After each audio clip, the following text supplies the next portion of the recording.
Welcome to Larp Academia, and today we're going to talk about what you get as a level 5 druid. Yes! Alright, getting close to the end, getting more spells, getting some awesome options at this level. But what do you get? The first purchasing option that you get is your meta magic for this level. Now, this meta magic is a little strange. Most of the time, remember how you have to keep your feet planted and you can't move and run around?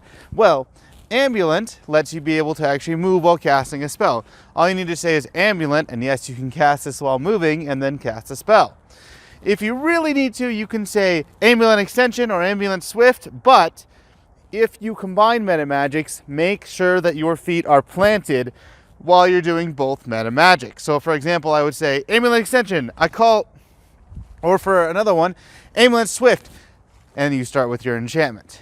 Now, I would not recommend doing Ambulant Swift because Swift already is pretty quick. Swift may need to protect you from all forms of attacks. Ambulant Swift may need to protect you from all forms of attacks. I mean, Ambulant Swift is not the best combination.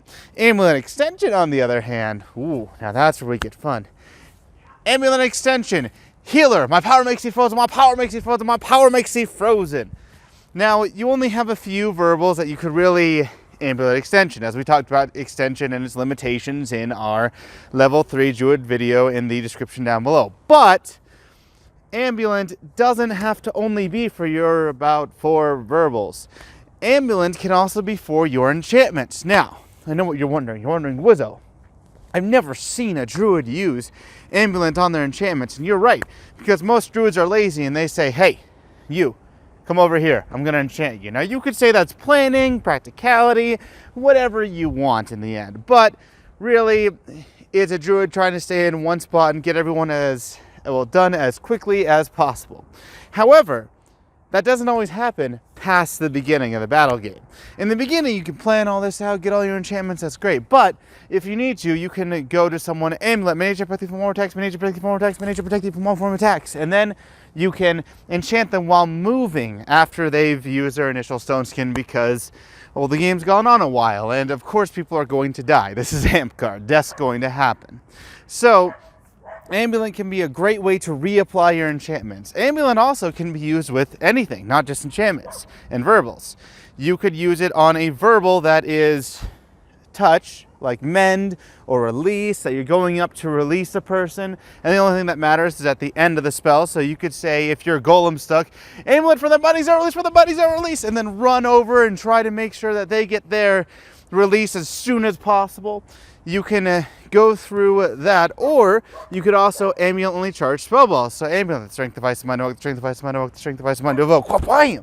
And then sneak attack someone. They're like, oh, you were moving, and you say, I used Ambulant. So it's good. Druids do take it, obviously more than extension. It has more uses than extension. It's not the best meta magic in the world, especially because it's 5th level. It's a little pricey, and it's understandable if you don't take Ambulant. But it is a very good option for you. Speaking of good options, you've tried to swing at a person with a short sword. They're too far away. You tried to hit a person with a long sword, and even then, they can be too far away. Because, I mean, if I'm back here, I can't hit you with a long sword. So, druids have come up with a way to fix that. We have great weapons. Now, I can hit you from here with a great weapon. Oh, it's really far away, as you can see. And great weapons can be a whole myriad of things. You could have a great sword if you want, which isn't really good in Amtgard. You could have a war pole, which would be like a 12-foot pole, heavy padding, so that you could go and you could do shield crushing without even getting an enchantment, which is nice. Or you could just have a speed pole like this, where if you can put a speed pole on the ground and then just touch the top of it, it's usually considered a speed pole because it's light, it's nimble. If someone gets up close, I have an attack angle from here, and then I can go to here, and then I have another attack angle, and then I go to here, and then I have another attack angle. Speed poles can be used in melee combat and actually do require skill. Now, war poles, they're meant to be used with a group and a shield line. Poles are another way for you to kill people from a long distance without having to use force bolts or maybe a long sword, and poles are generally best used when you have other people around. It's not a must because it's a lot of points for 5th level magic. I mean, oh my goodness, it is. Unless I really planned for it, I wouldn't take a pole because it's not as easy to fit into your spell list as a short sword is. And poles have specific uses. So if you're going to take a pole, you need to be very careful about it. It is a great weapon, especially since we do have a team game, and if you actually stay with people, as a druid generally should, you should probably be babysitting that golem to keep them alive in druid level 4, then a pole might be a very good option for you. Now, as a druid, you love having more enchantment options, don't you? You love being like, hey, you as a person, I got a lot of cool enchantments, but the only problem is they can only have one enchantment from you. It's a terrible thing. We had a tune to sort of solve the problem, but what if you want to make someone a superhero or supervillain, your choice? I want to make you Superman. Well, for that, my friends, we have Essence Graft. Now, Essence Graft lets you add 3 extra enchantments, including the initial one that they get, so they can have 4 enchantments as long as those enchantments are from you. This means that you could be like, hey friend, you're a warrior without armor? Okay, I'm going to give you, I'm going to give you Stone Skin, because why not? I'm going to give you Flame Blade to give you armor crushing, shield breaking. I'm going to give you Golem, along with my Essence Graft, which Essence Graft does not count towards your enchantment maximum limit. And then I have another enchantment for, I don't know why, maybe regeneration? Who cares? You're not going to die. So it does allow you to make someone a Superman. The only problem is that, and why I put Essence Graft as green instead of higher up, is when someone goes out on the field before they engage, they must declare their enchantments. So if someone goes out on the field, Golem, Flame Blade, Stone Skin, Regeneration, Essence Graft. I mean, that's a huge target. When someone says that, everyone with the Dispel goes, ooh. Not only did he say Golem, but there was a list. There was about a paragraph there, and what's really nice about Dispel is that it strips all enchantments. So if I get one Dispel off, all those enchantments are gone. And while Golem does make all those enchantments persistent, and Essence Graft is very enticing, it also makes them such a big target that it's almost not worth it, especially because if you consider the amount of people who have Dispels, and the fact that you are putting your faith in a single person to not have about 5 points of magic, possibly more, just stripped with one spell. I mean, that's harsh to see it all just gone. And then that person just, oh yeah, could you do it again? Because they don't understand. They don't understand how much you put into that Essence Graft. So Essence Graft, it has its pros and cons. You can make someone super powerful, but because there's such a target and because there is a lot of Dispel out in the field, it's almost not worth it. That's why I generally veer more towards Attune, because Attune's a lower level magic. It still gives that option of extra enchants, and Essence Graft is nice if you want to put 2 extra enchants, but even 3 is a little If someone goes out and says Essence Graft, Golem, Flame Blade, Stone Skin, that's still a pretty big target, because they have to announce Essence Graft even if that doesn't count as the enchantment limit. So if someone says Attune, Stone Skin, Golem, it's not as bad. I mean, it's kind of there, but just the fact that there's 3 quickly announced enchantments instead of 4, and the person actually has their eyes go, and think about it. When someone goes, Stone Skin, and they actually have their eyes roll up and think, or it takes a while for them to get through them all, and they have to pace how they're stating their announcements, then it just makes them more of a target. So because of that, Essence Graft isn't a must-buy, even though it's really cool, and it can make someone a Superman or something, but it's not a must-buy because of how big of a target that person is. The next one is Gift of Air, and appropriately, it is very windy and I am frozen. Gift of Air makes it so that a person, if they are wielding a melee weapon, like of course if I'm a druid wielding a polearm, Gift of Air has some negatives. First off, I can't wield weapons, and I can't wield a shield, so I can't even go out there with a small shield and be like, ha-ha! Now those are pretty big negatives, and why you don't want to put it on a warrior or anything like that. I mean, Gift of Air is more wishy for the frail people anyways. But Gift of Air makes it so that if you are struck by a melee weapon or projectile, you say, Gift of Air, and then you become insubstantial. Now you have two choices. One, Gift of Air, go back to base, and then return to the physical world. I return to the physical world, I return to the physical world. Or, Gift of Air, in the same spot that you were hit, I return to the physical world, I return to the physical world. The cool thing about this is that it's an enchantment, so you could be ping with a melee weapon. Gift of Air, I return to the physical world, I return to the physical world. Melee weapon. Gift of Air, I return to the physical world, I return to the physical world. Projectile, an arrow. Gift of Air, I return to the physical world, I return to the physical world. And you can keep doing it. It is awesome. It's great to put on casters who don't usually get anything. Wizards are a great example since they don't have the option to purchase much. Well, they only can really purchase a single short sword if they're crazy along, but they don't have much. Maybe even a healer just so that they're perfectly safe, although they already have a shield. So, I mean, you could put it on a bard who's going more dervish style. You could do a lot of things with Gift of Air, and it makes casters live a lot longer. Now, those casters can still die from verbals, spell balls, because spell balls are not projectiles, and any shield crushing or armor breaking melee weapon. Now, technically, there's a bit more for melee weapons, but mainly shield crushing and armor breaking. So if a barbarian goes and hits one of those casters, they're dead. Okay, they're dead. But for most people, most melee weapons won't hit them. All projectiles, even though arrows are armor breaking, does not take away Gift of Air. It triggers it. Now, something to note is that Gift of Air is a weird enchantment, and enchantments do trigger simultaneously. So if I have Stone Skin, it says, when struck, I lose a point. When struck, Gift of Air triggers. So if I have Stone Skin, 2 points, and an arrow hits my chest, I lose a point of Stone Skin and Gift of Air triggers.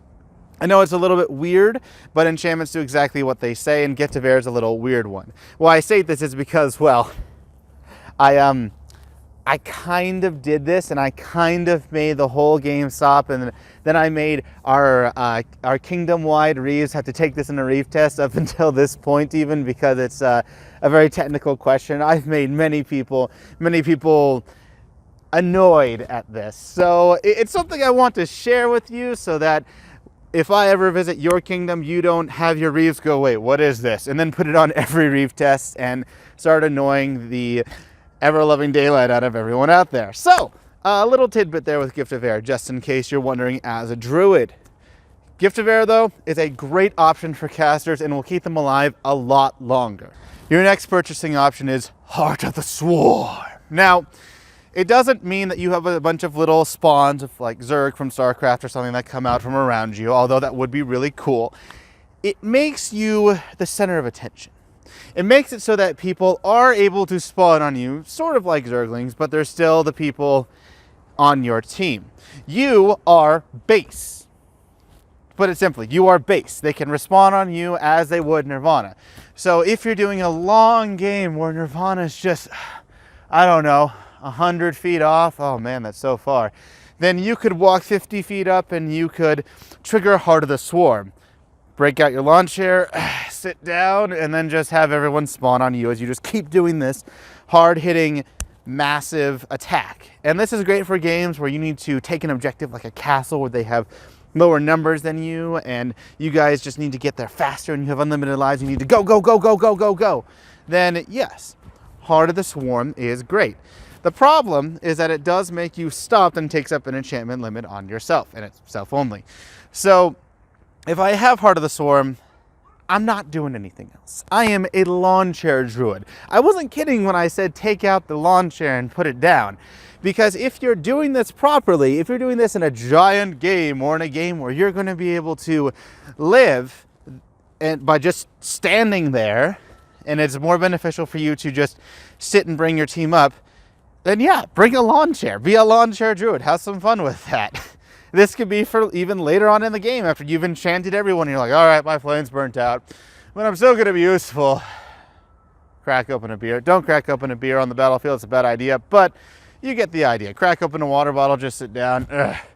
Maybe direct as a lazy general. It's a funny ability. It has a use, a very particular use, but the downside of you being stopped is is pretty drastic. In fact, I would say that while being stopped is almost a death sentence for any enchantment, the fact that it provides a benefit to your allies around you makes it so that this might be one of the few enchantments that makes you stopped, which is worth it because it provides a bonus to your allies around you rather than you or affecting an enemy. How did you like Stone Skin at 3rd level? It was pretty powerful, wasn't it, for a 3rd level spell? I mean, it's your best armor spell up to date. I mean, you could say that Lycanthropy, oh, that gives 2 points also. Yeah, cool. It doesn't give 2 points of ancestral armor.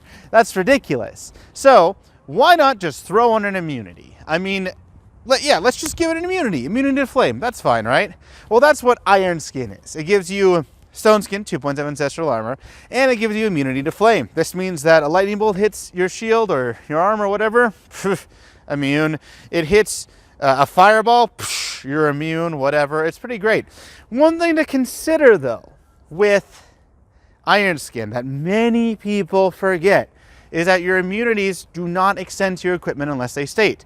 So, for example, Flame Blade, I can block a fireball, and then my weapon's still fine. But if I have Ironskin, I block that fireball, it's gone. It's destroyed. I have ancestral armor on, so if I block a fireball with a hand block, that's a point of armor. Even though I'm immune to flame, my armor is not. This is something that I would venture to say 90% of people forget with Ironskin is that, oh cool, I'm immune to flame, that's great. And then they block fireballs with their hands. It's not the best strategy because it doesn't really work. Now, the few things that it does do that's nice is, let's say someone heats your weapon. Oh yeah, well I can still wield it while the weapon's heated because I'm immune to flame. If a lightning bolt hits my shield, well, I'm still good. I mean, if it hits my weapon, it breaks my weapon, but I'm not under the engulfing effect of being stopped. I'm also immune to things like Call Lightning. We'll get to that eventually. But there are a few benefits to the immunity to flame. It's cool.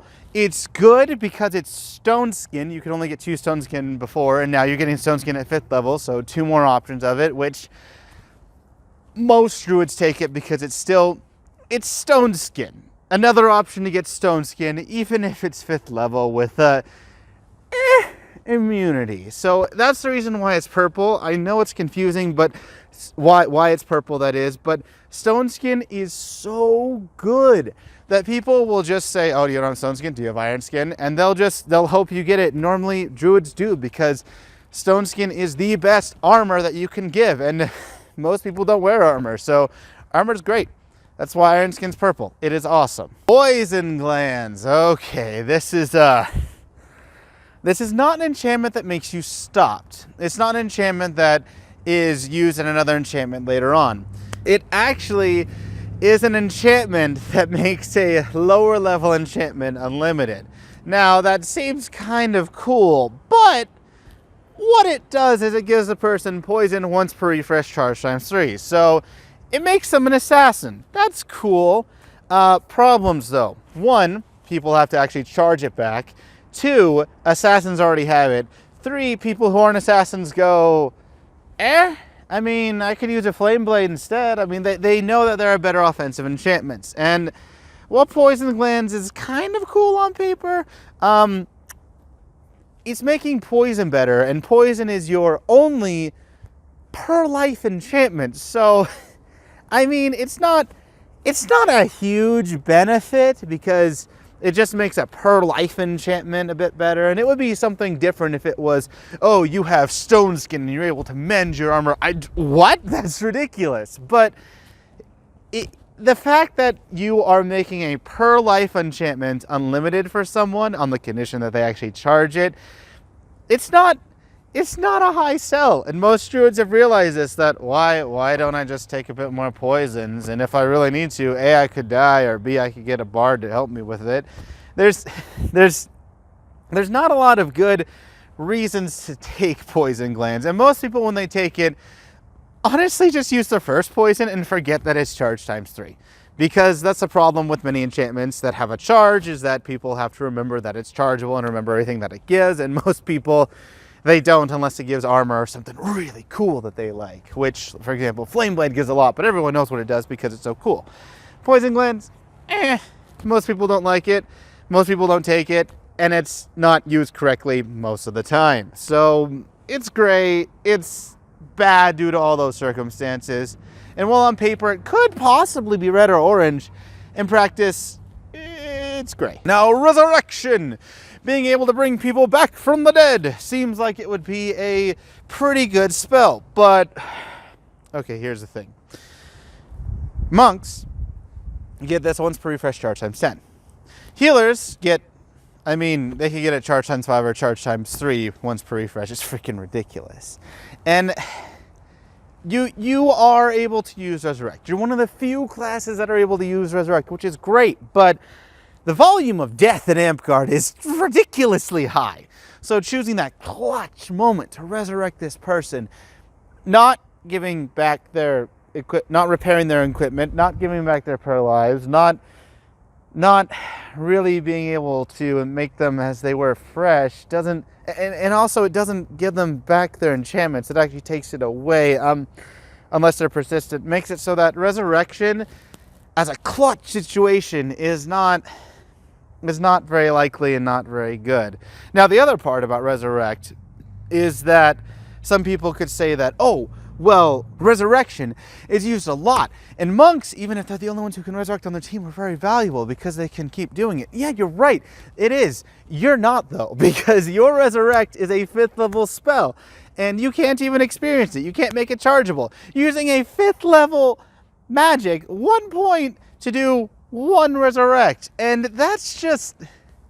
I mean, maybe you might resurrect a golem, swift resurrect a golem to keep them fighting, and that's really the best option. But if they're dead, they're probably dead because their armor's been stripped, because their stone skin's pretty much gone. And I have seen druids try to use this, be like, I'm going to make it useful. It's going to be clutch, watch this. It never is. No druid takes it on their normal spell list. It's not great. Don't take it. That is, okay, there is one time.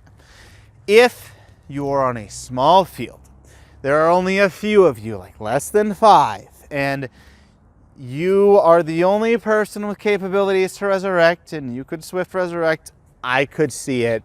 But anytime that you have to say, well, under certain circumstance, under these ideal situations, when this happens, if you're able to, it's not great. Now, for your last option, it is Troll's Blood. It makes you have the blood of a troll, so you can keep fighting forever. Or that's the idea and intent behind it, but there are problems. Now, Troll's Blood makes it so that when you die, you're able to be frozen for 30 seconds and come back to life. And you're able to do that 3 times. Pretty cool. You also get regeneration, a 3rd level enchantment for free. I mean, that's awesome. You have regeneration. You come back from the dead. It seems like you're really a troll, but it never works out that way. The reason why is because when you are frozen for 30 seconds, 1, your equipment doesn't get repaired. 2, your prayer lives don't come back. 3, you're frozen for 30 seconds. Now, little shocker to you, but Dispel Magic works through frozen. So you're now a statue who said frozen after saying Troll's Blood when they engaged, and people just, okay, we killed him, so now let's dispel him. Everyone circle around him, and then we'll release and kill him, or just get the wizard over here, dispel and shatter, he's dead, who cares? It doesn't let you really be a troll because of 30 seconds of being frozen, and because Dispel Magic works through frozen. So, Troll's Blood, it's cool. It gives you the idea of being a troll, and it can work, but it's not as good as it was intended to be. It doesn't do what it was intended to be, and it's still very strong, don't get me wrong. If no one has a Dispel Magic, or the fact that they have to coordinate with people, hey, you, me, all right, let's get 3 people over here to deal with this. I mean, it can provide an opportunity for your team. It has a purpose. It's just, it doesn't do what it's intended, and it's not an enchantment that you could just throw on willy-nilly. You throw it on someone who's a berserker and going to take out some of their time for people to deal with it, and it has a use. It's strong, but it's not everything. It's not all that you want a Troll's Blood to be. Now, I know that some 5th level spells that seem cool, like Poison Glands or Troll's Blood, or even Essence Graft to make someone a Superman, look appealing on paper. And your 5th level magic is strong. It's just, you have to look at how it deals with the entire field and how it works in the game.